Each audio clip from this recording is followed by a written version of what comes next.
இங்கே பாருங்க, உங்களுக்கு ஒரு அபூர்வம் கட்டப்போகின்றேன். பாருங்க, எண்ணெல் கரையில் வச்சேனா அங்காலையும் எண்ணெல் கரையில் எல்லாம் இருக்குல்ல பாருங்க, என்ற புக்குண்டுகள் அது மாதிரி எண்ணெல் கரையில் வச்சேனா பாருங்க. இங்கே பாருங்க, பாஸ்கெட்டோட ஏன் பாஸ்கெட்டோட வச்சேனாண்டா இங்கே பாருங்க. உங்களுக்கு முதலும் காட்டினா என்னால் டக்குன்னு வெயில் வரைக்கும் எங்கட நாடில் லண்டனில் வெளியில் கொண்டு வைக்கலாம். அப்படி திக்கண்டு அடுத்த குறிப்பு என்னென்னா, தண்ணி இதுக்குள்ள இந்த பாஸ்கெட் வடிவேல் இருக்கும். அப்போ தண்ணி விட்டால் கீழே போயிடும். அப்போ அதுக்காக வேண்டி ஜாலி அங்கால விரிக்கணும். அப்போ அதுக்காக வேண்டி இந்த மாடல். அடுத்து இன்னொன்று காட்ட போகிறோம்டா, என்னென்னா இஞ்சி பாருங்க, டேட் இருக்குது. என்ன டேட்? 1-3 என்ன போட்டிருக்கிறேன்? தக்காளி. ஏன் இந்த சில நேரம் கருப்பால் மூடுறேன், ஏன் இதால் மூடி இருக்குன்னு நான் உங்களுக்கு சொல்கிறேன் என்றால், இதால் மூடினாத்தான் ஒரு விஷயம் இருக்குது. என்னண்டா இங்கே பாருங்க, இதால் மூடினா உங்களுக்கு தெரியும் முளைச்சிட்டு ஒன்று இந்த இவ்வளோ சந்தோஷமாக இருக்குங்க. இப்படி ஒரு பிள்ளை பிறந்த சந்தோஷம் மாதிரி ஒவ்வொன்று முளைக்க அவ்வளோ ஒரு சந்தோஷம் உள்ளுக்களால் தெரியுது. அப்போ உள்ளுக்கால் தெரிஞ்சால் உடனே எடுக்காதேங்கோ, அது என்ன சொல்லுவோம் கொஞ்சம் வளரட்டுக்கு. ஆனால் உங்களுக்காக வேண்டி என்ன சொல்லுங்கள், அப்போ நான் இது மட்டும் மேலே எப்படி விட்டு கிடக்கு, இப்படித்தானே விட்டு கிடக்கு. அப்போ அவியல் வந்து நசுங்க மாட்டினோம், அதாவது அதை அதுக்கெல்லாம் மடங்கி போக மாட்டினோம். என்னோட பெருசாக அப்படி பெருசாக இழுத்து விட்டு கிடத்தானே.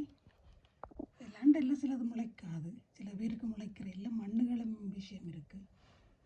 இது பாருங்க, மெல்ல சாளரத்தை விலக்கி நான் என்னை பார்க்க போகின்றேன். முளைத்தது நீ அல்ல என் மனதில் 1000 முளைத்தது நீயா இருக்கலாம் தக்காளி, ஆனால் என் மனவானில் முளைத்த மனைவாளில் வீட்டிருந்த நட்சத்திரங்கள் தக்காளி. ஐ லவ் யூ தக்காளி, ஐ லவ் யூ தக்காளி என்று சொல்லுங்க. அது முளை அந்த மரங்களோட பேசணும். உங்களோட வீட்டு தென்னை மரம் பாருங்க, முற்றத்தில் நிற்கிற தென்னை மரம் நல்லா காய்க்கும். ஏன்னா அந்த சத்தம் அது உண்மையாக எங்களோட அப்பா தான் சொன்னார். அப்போ நெடுக பயிர்களோடையும் பேசுங்க, சந்தோஷம். மெதுவிய தண்ணி விடவும் வேண்டியில்லை. இந்த இதில் இருந்து இந்த நீர் அது வந்து அதுலேயே நீர் உருவாகி அதுக்குள்ளேயே வந்து தங்கும். நான் பார்க்குறேன் கொஞ்சம் தண்ணி அதுக்குள்ளே ஈரம் இருக்குது. அதனால் தேவையில்லை. நான் கொஞ்சம் பால் கொஞ்சம் விட போகிறேன். இந்த பால் சட்டி கழுவின சட்டி அதுகளெல்லாம் இருக்க பால் கேன் அதுகளை கொண்டு வந்து விடுங்க கொஞ்சம். இங்கே பாருங்க, கடலை ஊற விட்டேன்னா இந்த தண்ணியை வடிச்சிடுங்க.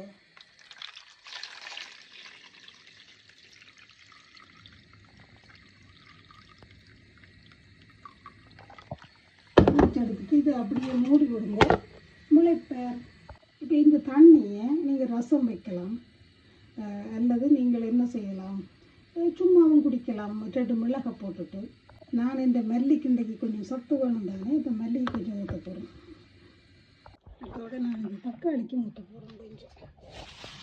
கொஞ்சம் ஊற்றிட்டு இப்படி ஊற்றி விட்டீங்கன்னா மெல்லமாக ஊற்றி விட்டீங்கன்னா வேறு உள்ளுக்குள்ளே அப்படியே மெல்லமாக போகும்.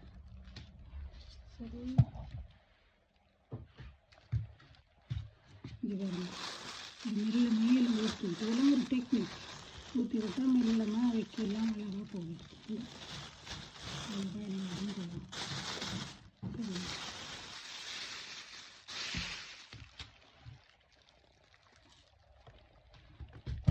இது கடலை தண்ணியை கொஞ்சம் ஒருக்கா ஊற்றி விட்டோம்னா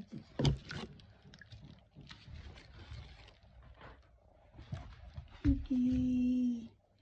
வளர்ந்தது தக்காளி இல்லை, என் மனசின் பட்டாம்பூச்சிகள். திரும்பி மூடி விடுங்க, நல்லா இன்னும் வளரட்டும்.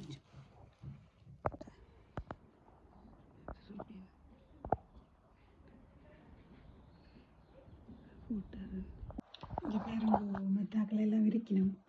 இது பார்க்க போகிறோம் வண்டை என்னென்ன முளைச்சக்களை இதால் தெரியும். இங்கே பாருங்க, இந்த தண்ணி ஊற்ற தேவையில்லை. இங்கே பாருங்க, இதில் நீராவி ஈர்ப்பாகி இந்த தண்ணி இதுக்குள்ள இறங்கும். இந்த தண்ணி எடுக்க வேண்டாம். ஒன்றும் தெரியல. பாப்போம் அடுத்தது. ஓ, இதுக்கு பச்சை என்ன தெரியுது? என்ன தெரியுது பார்ப்போம். தெரியுதுல்ல, இப்போ பார்க்க போகிறோம். என்னது பார்ப்போம். பீன்ஸ் இங்கே வரல. இந்த முளைச்சிட்டு புல்லு முளைச்சிருக்கும். பீன்ஸ் முளைச்சிருக்கு, சந்தோஷம். மற்றது கிலோன்னு தெரியல. இஞ்சி பாருங்க, தண்ணியாக நீராவியாக உயிர்ப்பாகி அதுக்குள்ளே இறங்கும். அப்போ தண்ணி எடுக்க பேக் சில பேருக்கு முளைக்கலைன்னு சொன்னீங்க, அதனால் மூடி காட்டுறோம். கவனம், திறக்க வேண்டாம். இஞ்சி முளைக்காதாக்கள் மூடி விடுங்க.